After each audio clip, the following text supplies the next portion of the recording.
Oui, merci Madame la Présidente et chers collègues et Mesdames, Messieurs. Je voudrais simplement rappeler brièvement, s'agissant du pouvoir de dérogation, que notre délégation avait dans un rapport d'information publié en 2019 proposé de généraliser et pérenniser donc ce pouvoir qui avait fait l'objet d'une expérimentation pendant 2 ans. Le premier constat que nous pouvons en faire, c'est le fait qu'il y a une certaine frilosité des préfets à appliquer cette dérogation. On a été entendu par le gouvernement et maintenant il faut s'intéresser à cette première évaluation de ce dispositif. Je voulais savoir, par exemple, est-ce qu'il permet à défaut de maîtriser l'inflation normative, de réduire le poids des normes en aval de leur production. Et puis le deuxième point, c'est le rescrit préfectoral. Moi, je voudrais simplement faire un petit rappel.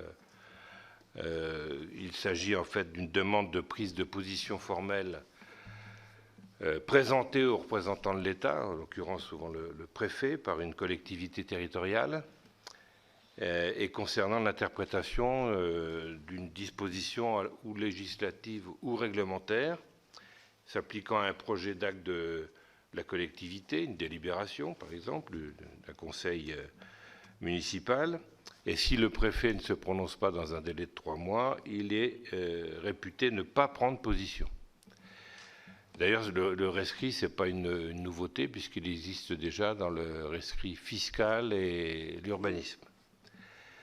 Ce nouveau rescrit préfectoral apporte donc une certaine sécurité juridique supplémentaires aux collectivités territoriales qui peuvent ainsi obtenir, entre guillemets, un avis officiel sur des projets d'actes avant même le contrôle de légalité. Il semble que cet outil ait aussi été peu utilisé jusqu'à présent. On nous dit une 50aine d'utilisations. Mais je crois savoir que les chiffres ne sont peut-être pas encore tout à fait stabilisés. Peut-être que vous pourrez nous en dire un peu plus. Vous connaissez, comme l'a rappelé notre présidente, notre obsession sur l'efficacité de l'action publique et le fait aussi de faire parfois aussi des économies par rapport aux nombreuses normes. Et je voulais savoir si cet outil de rescrit préfectoral contribuait ainsi à cette efficacité de l'action publique. Et nous sommes bien sûr impatients de vous entendre, notamment Madame Delamarche, sur ce sujet, pour bien sûr nourrir notre réflexion.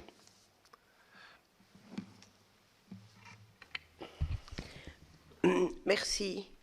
Madame, je vous propose, si vous êtes d'accord, les questions étant posées, que nous ayons cet échange tout en confiance, mais sur ces sujets. Donc, vous avez vu le champ de nos interrogations, le bilan, la diffusion de cette information, la manière dont aussi, alors, je sais que vous ne pourrez pas tout nous dire, mais nous, ce qui nous importe, c'est aussi de connaître comment les préfets appréhendent cette liberté qui leur est donnée. Est-ce que pour eux, c'est un exercice extrêmement délicat? Est-ce qu'ils évitent? Pour quelles raisons? Est-ce que l'information est suffisamment connue d'eux, d'autre part, de leur service? Est-ce qu'il y a une totale frilosité? Est-ce que les ministères divers et variés encouragent cette pratique pour trouver des solutions? Voilà, je n'en dirai pas plus. Je vous propose d'intervenir et puis les collègues auront sûrement de nombreuses questions. N'hésitez pas à vous signaler si vous souhaitez prendre la parole, ce qui est déjà le fait de Michel. Merci. Merci Madame Monsieur la Présidente. Delacroix. Merci. Merci beaucoup. Pardon, j'ai fait une erreur. c'est pas le diaporama de la DGCL, mais c'est de la démat. Je rends à César ce qui lui appartient. Merci, Monsieur Lacroix. Merci, Madame la Présidente. Effectivement, ce petit support à mon propos s'affiche devant vous et en effet, voilà, il vous est disponible et c'est avec plaisir que l'on a procédé à cette occasion, puisqu'elle était bonne, donc de faire une mise à jour, y compris chiffrée, de ce dispositif du droit de dérogation reconnu au préfet, puisque tel est son nom réglementaire depuis la fin de l'année 2017. Alors déjà, en premier lieu, à mon tour, après le propos tenu par Karine, vous remercier au nom de la DEMAT et des services, en particulier de la sous-direction de l'administration territoriale de la DEMAT, donc de l'invitation qui nous a été faite de venir nous exprimer et échanger avec les membres de la délégation. Et vous avez devant vous, je crois, l'entièreté de l'équipe du droit de dérogation reconnu au préfet, puisque toute la chaîne est présente, qui va directement du sous-directeur que je suis à la chef de bureau, donc Astrid Geffreau, bureau de l'organisation et des missions de l'administration territoriale, qui héberge donc le guichet droit de dérogation, et l'agent qui, si j'ose dire, qui incarne le droit de dérogation du préfet, du moins dans la fonction de guichet assurée par la DEMAT, qui est Vaïk Laborde, ici présent. Ceci étant fait, peut-être, voilà, nous sommes à la deuxième diapositive. Donc le droit de dérogation du préfet, vous l'avez rappelé dans les propos liminaires, donc expérimenté à compter, alors, opérationnellement parlant, de 2018 jusqu'en 2020, généralisé en effet en avril 2020 dans un contexte particulier sur lequel l'on reviendra. Il autorise donc le préfet à déroger, alors je vais reprendre l'appellation normative, à des normes arrêtées par l'administration de l'État, c'est ainsi que le texte l'édicte, pour prendre des décisions non réglementaires relevant de sa compétence. Alors c'est un dispositif, cela a été évoqué en entame, extrêmement encadré. Il est en effet possible d'en faire usage uniquement dans un nombre limité de matières. Vous le savez, cela avait été décrit par la délégation dans son document de 2019. Rappelons qu'elles sont au nombre de 7, donc les subventions, concours financiers et dispositifs de soutien en faveur des acteurs économiques, des associations et des collectivités, l'aménagement du territoire et la politique de la ville, l'environnement, l'agriculture et les forêts, la construction, le logement et l'urbanisme, l'emploi et l'activité économique, la protection et la mise en valeur du patrimoine culturel, les activités enfin sportives, socio-éducatives et associatives. Secondo, il est possible d'en faire usage dans des conditions précises, énumérées en dernière intention par le décret généralisant, donc celui du 8 avril 2020. Les conditions, qui en réalité reprennent un certain nombre de critères énoncés par le Conseil d'État, en particulier lorsque celui-ci a été amené à se prononcer sur la validité du décret qui avait procédé à l'expérimentation, et donc c'était une décision rendue en 2019, elles sont les suivantes. Premier point, la dérogation doit être justifiée par un motif d'intérêt général et l'existence de circonstances locales. Bon. Deuxième point, elle doit avoir pour effet d'alléger les démarches administratives, de réduire les délais de procédure et ou de favoriser l'accès aux aides publiques. Tertio, elle doit être, cette dérogation, compatible avec les engagements européens et internationaux de la France. Quatrième et dernier point, elle doit ne pas porter atteinte aux intérêts de la défense ou à la sécurité des personnes et des biens, ni une atteinte disproportionnée aux objectifs poursuivis par les dispositions auxquelles il est dérogé. Bon.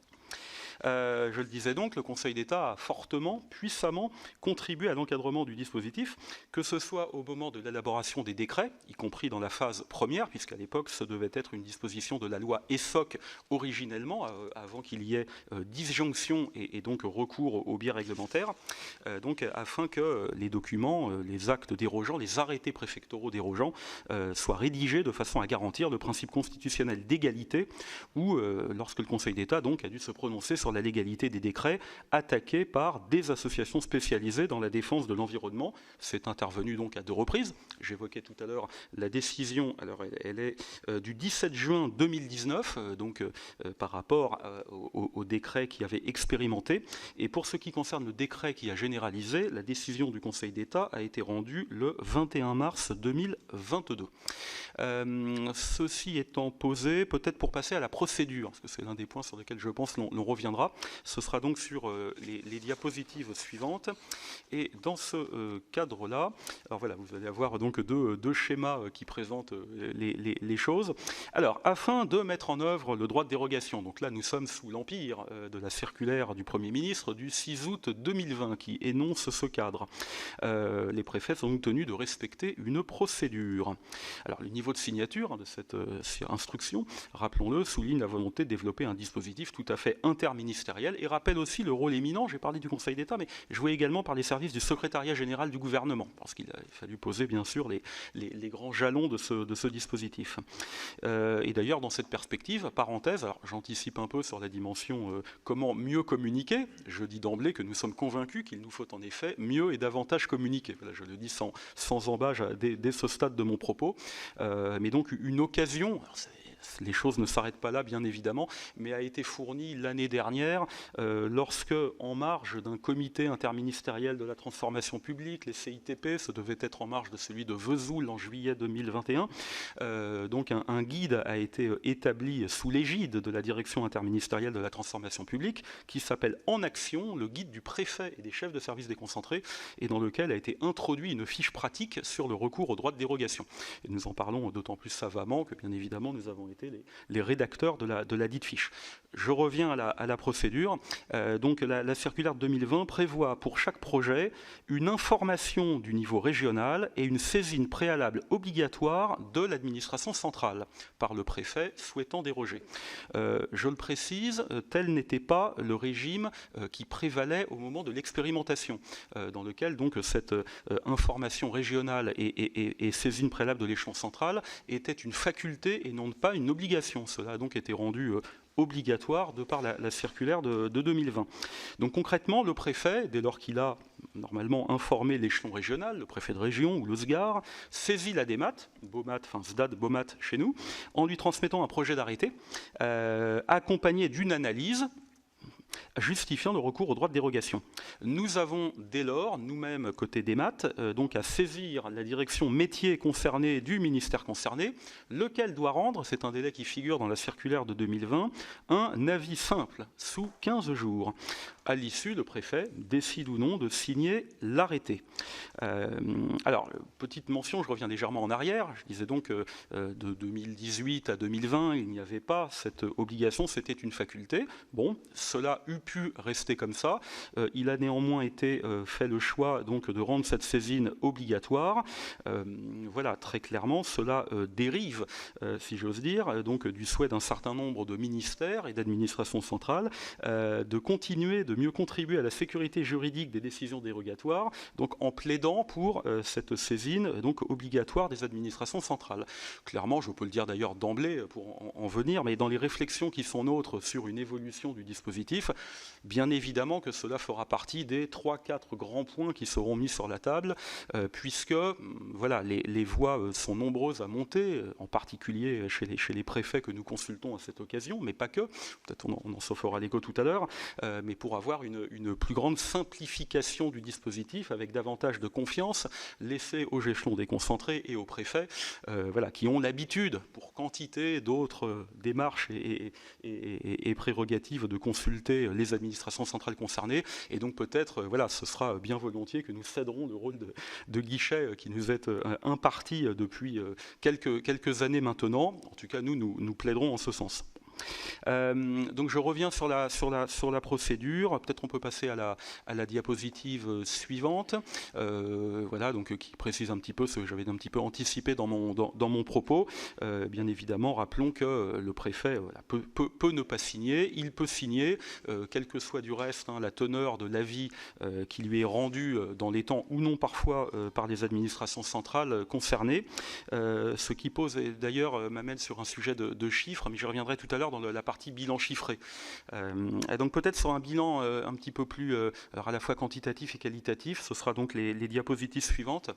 Faire un petit point donc, qui a été actualisé au 12 juillet dernier, pour être extrêmement précis.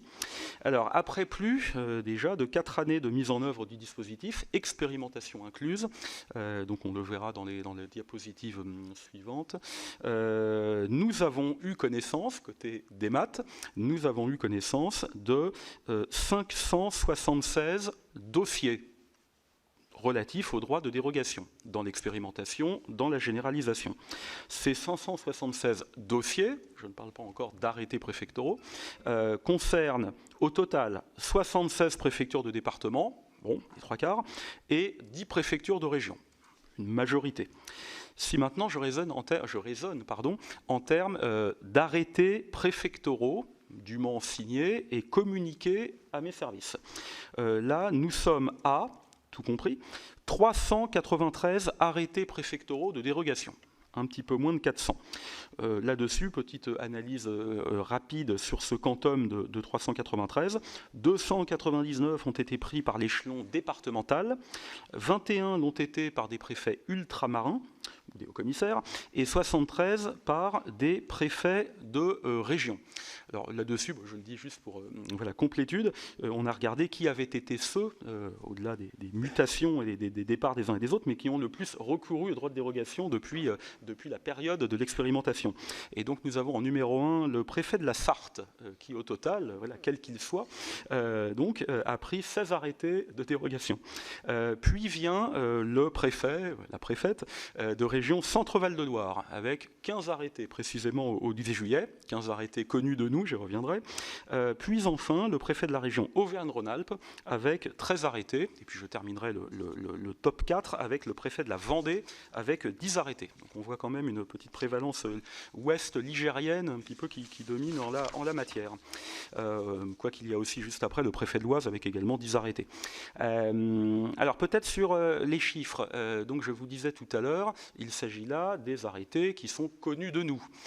Or, alors ceci est encore en train d'être consolidé, mais il appert de quelques sondages auxquels il a pu être procédé dans certains départements ou régions que manifestement, il y a davantage d'arrêtés préfectoraux dérogeants qui sont pris, mais qui ne sont tout simplement pas communiqués à la DEMAT, donc dont nous n'avons pas connaissance et que nous ne comptons pas dans les chiffres.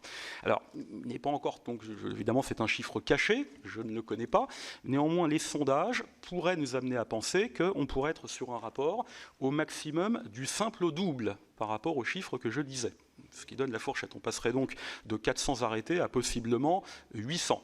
Bon, alors ceci pose là aussi dans nos... Peut-être je peux en venir tout de suite là, mais dans les réflexions qui sont nôtres pour, alors on disait à la fois simplifier le dispositif, cela passera certainement donc par davantage de marge pour les préfets et s'abstraire de cette obligation de saisine des centrales, mais par contre en rançon, si j'ose dire, il y aura lieu que nous soyons, comme quoi vous voyez que on ne peut surestimer parfois même, hélas, donc le pouvoir de la DEMAT vis-à-vis des préfets, mais en tout cas il conviendra de rappeler extrêmement fermement la nécessité que nous ayons de connaître l'entièreté des arrêtés qui sont pris. Voilà, tout simplement pour en faire des analyses et pour pouvoir en rendre compte, au-delà de toute autre considération.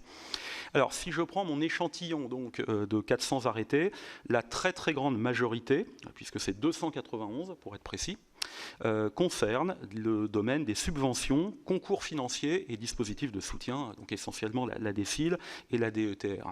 Essentiellement. Puis vient en deuxième catégorie, mais loin derrière, l'environnement, agriculture, forêt, 64 arrêtés, construction, logement, urbanisme, 21, emploi, activité économique, 9, à rapprocher des intentions initiales, que ce soit à l'époque de la loi ESSOC ou après dans les travaux réglementaires, qui mettaient fortement en avant, y compris dans les premières circulaires, la dimension opérateur économique. Voilà. On voit que quand on regarde la proportion, la représentation de ces différents domaines, on n'en est pas là. Alors bien évidemment, lorsqu'on creuse l'analyse, cette prévalence des arrêtés qui concernent le domaine des subventions et des dotations s'explique d'abord, à notre sens, par le fait que c'est tout simplement l'un des domaines où le pouvoir réglementaire réglementaire est le moins encadré et que donc c'est là qu'il est le plus aisé pour le préfet de déroger aux normes réglementaires dans le respect donc, des critères qui ont été fixés début 2020. Alors si maintenant je prends l'entrée des bénéficiaires à qui bénéficie directement la dérogation, la très grande majorité, c'est les 3/4, 75%, donc concerne les collectivités territoriales et leurs groupements. Néanmoins, à nuancer, puisque bien évidemment qu'un certain nombre de projets, je pense en particulier à des aides à l'investissement, bénéficient bien évidemment plus que ipso facto à des acteurs ou à des opérateurs économiques.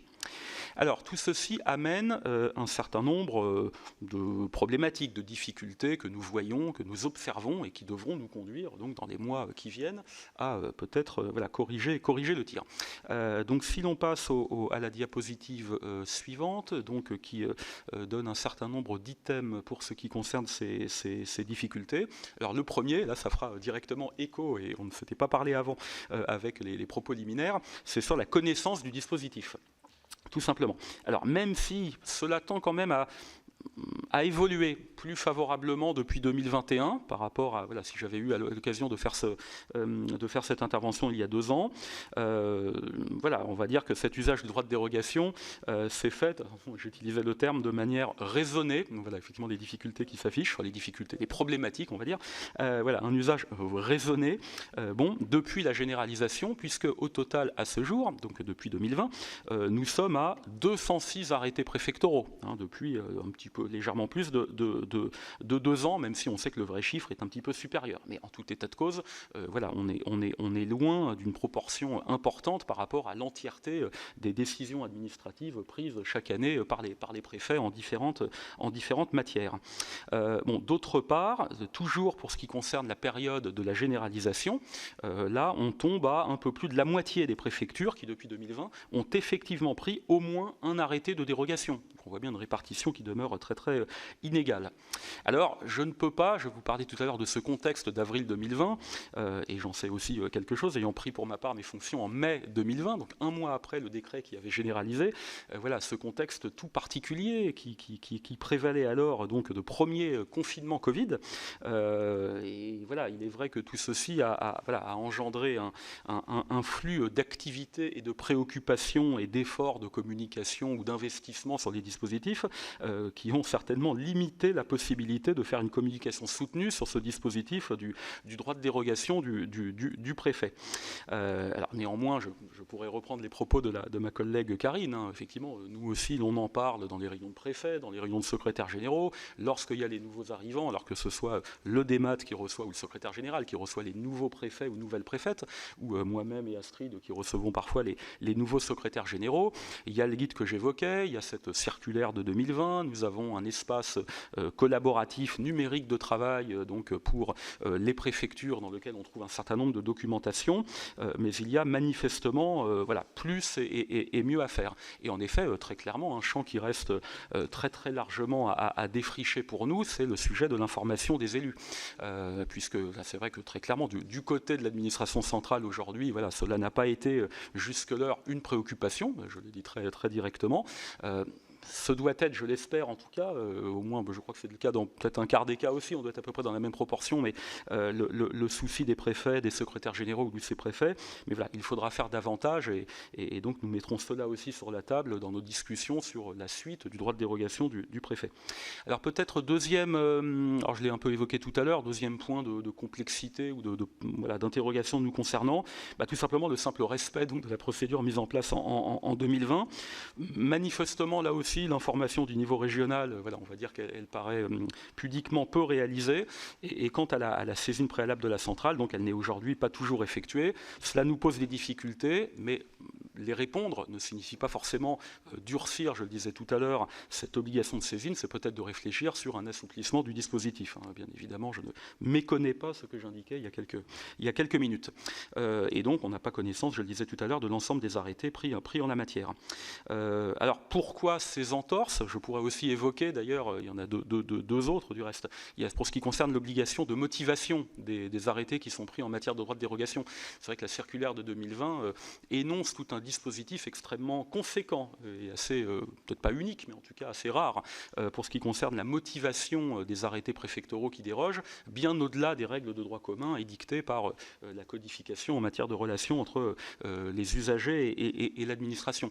Le deuxième point, c'est la publicité, puisque nonobstant le fait qu'il s'agit de décisions individuelles, elles doivent être publiées, ils doivent être publiés, ces arrêtés de dérogation, au recueil des actes administratifs des préfectures. Là aussi, voilà, nos sondages montrent qu'on est loin du respect complet de cette procédure. Alors un point quand même qui nous est souvent évoqué lorsqu'on en parle avec les collègues sur le réseau, c'est que dans certains cas, la préfecture qui est au courant, par exemple par notre espace collaboratif ou parce qu'elle-même en a bénéficié par le passé de ce qu'une analyse avait été rendue par un avis par une administration centrale sur un sujet similaire, mais y compris donc pour un autre bénéficiaire, la préfecture ne juge pas utile, on peut la comprendre, de nous saisir de nouveau pour le même objet. Alors, une autre difficulté, donc c'est pour ce qui concerne la mise en œuvre proprement dit de la dérogation et son champ. Alors, je ne l'ai pas dit dans les propos liminaires, mais c'est vrai que c'était important de le rappeler. En dehors du champ des aides publiques, le Conseil d'État a bien rappelé qu'à son sens, le droit de dérogation n'est possible que pour déroger à des normes de forme et de procédure, essentiellement de délai ou, par exemple, de nature de pièces justificatives en appui d'un dossier ou d'une demande. Cela peut, il est vrai, rendre parfois difficile l'interprétation pour la préfecture et ses services de certaines normes, notamment dans des domaines où la frontière entre règles de forme et règles de fond est parfois ténue. On a couramment des interrogations de la part des préfectures, voilà, par exemple pour le domaine environnemental, sur des sujets de régime d'autorisation ou de régime de déclaration, où on voit bien que voilà, parfois les analyses peuvent diverger en la matière, et on a eu quelques cas de figure d'ailleurs, où la première circulaire donc, de 2018 avait donné des exemples de recours au droit de dérogation, de manière à pouvoir bien illustrer ce que pouvait représenter pour le préfet ce nouveau droit, et où finalement il a fallu ensuite revenir en arrière, en particulier à la suite de la décision du Conseil d'État de 2019, donc qui a bien rappelé cette frontière entre la forme et la procédure et le fond, et donc certains des exemples qui avaient été pris à l'époque par le Premier ministre en appui du droit de dérogation, voilà, se retrouvent d'ailleurs encore aujourd'hui dans une forme de zone grise en la matière. Donc ceci ouvre donc un axe de réflexion important pour l'avenir qui est, voilà, faut-il questionner ou non, et si oui, comment, et sur quel domaine, cette séparation étanche, normalement, entre les sujets de fond et de procédure, enfin les sujets de procédure et de forme, et les sujets de fond. On observera par exemple que le pouvoir réglementaire également, donc en 2020, donc a mis en place un droit de dérogation pour le directeur général de l'agence régionale de santé, alors évidemment périmétré sur des sujets bien précis, mais en tout cas qui lui se passe de consultation obligatoire donc de l'échelon central, primo, et secondo peut valablement concerner des sujets de fond, source d'inspiration possible pour la suite de nos réflexions. Donc transition avec la dernière diapositive sur nos, si je l'ai déjà largement abordé, nos axes d'amélioration dont nous sommes conscients et qu'il faudra travailler par la suite. Donc alors sur le pilotage du dispositif. Alors là, cela aussi fait suite à certaines suggestions qui nous sont parfois faites, y compris sur notre rôle à nous en tant que DEMAT. D'ailleurs, j'ouvre une parenthèse pour répondre aussi à la question que Madame la Présidente vous avez évoquée sur le rôle de la DEMAT. Donc la DEMAT de jambes, si j'ose dire. La première, je me garderai bien de l'évoquer là, qui est la sous-direction du corps préfectoral et des hauts fonctionnaires. On est là sur la gestion des ressources humaines de l'encadrement supérieur du ministère, et donc la sous-direction de l'administration territoriale. Certains d'entre vous savent que le bureau des élections et des études politiques est également rattaché à la DEMAT, mais lui est directement rattaché au DEMAT en personne.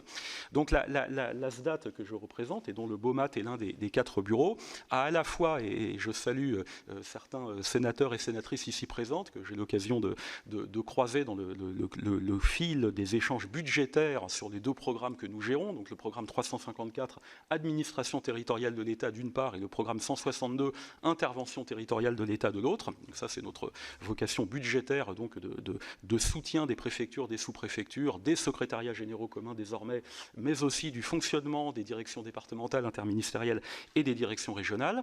Notre autre grande champ de compétences classique, c'est l'animation des réseaux. Donc animation des réseaux en particulier les secrétaires généraux de préfecture, les directeurs de cabinet, les sous-préfets d'arrondissement, les SGAR, désormais les DDI, les secrétariats généraux communs. Bon.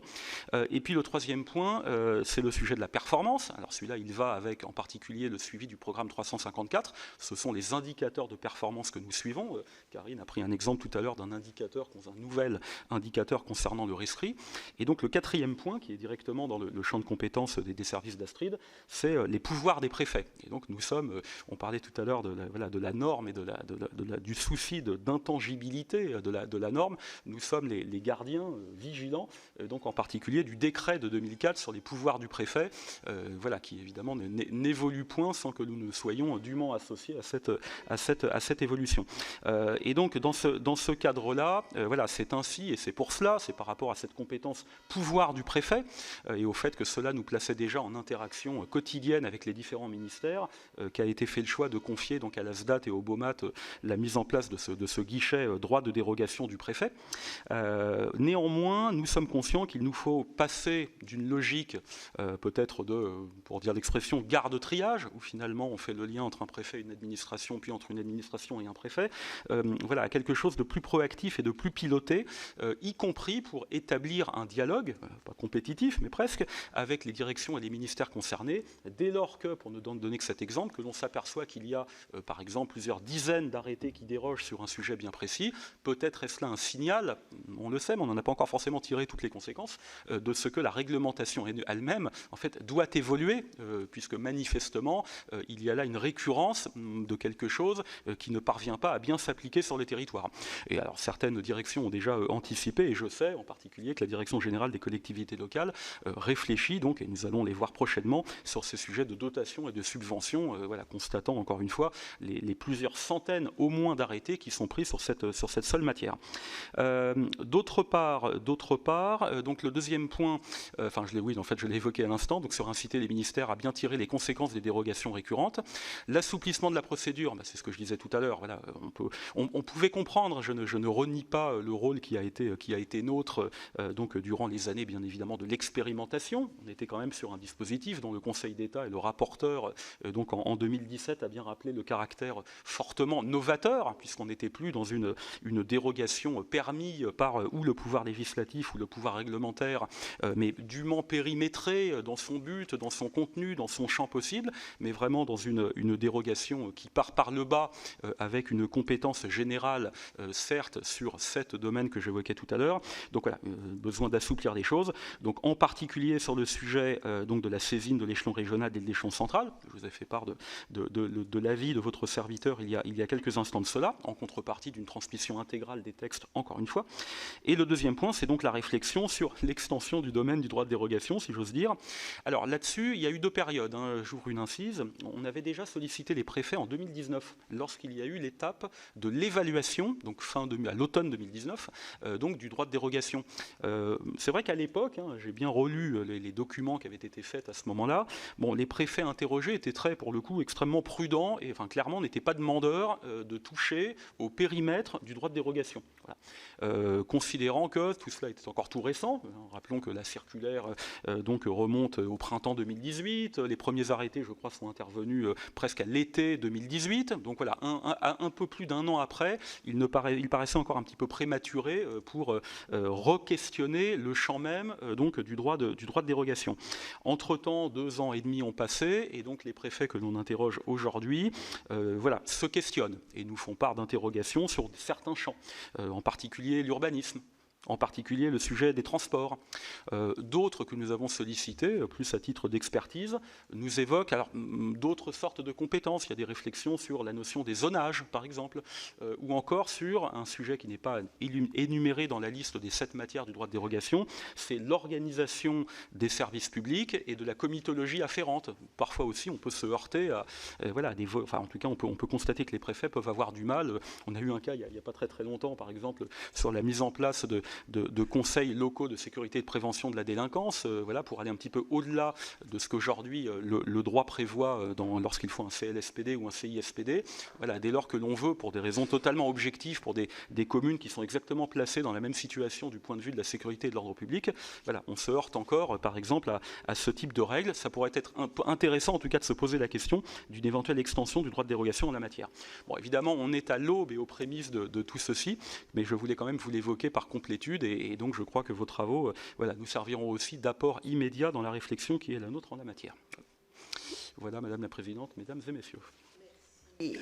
Merci beaucoup. Alors j'avais juste une interrogation qui n'est pas, comment dire, il n'y a que de la bienveillance dans ma question. Je m'interrogeais sur le mode de notation des préfets. Y a-t-il dans les critères de notation une incitation à être sur de l'innovation en termes de dérogation, ou au contraire, la culture dans notre pays fait que oser, pas déroger, mais utiliser un pouvoir dérogatoire par souci d'efficacité, est-il une pratique que nous partageons tous? Merci. Merci à vous, et nous ne manquerons pas naturellement de participer à votre réflexion. Alors, j'ai 4 demandes de prise de parole, mes chers collègues. Donc, Michel Gréaume et Laurent Burgoa, je propose ce premier tir de questions qui est très amical.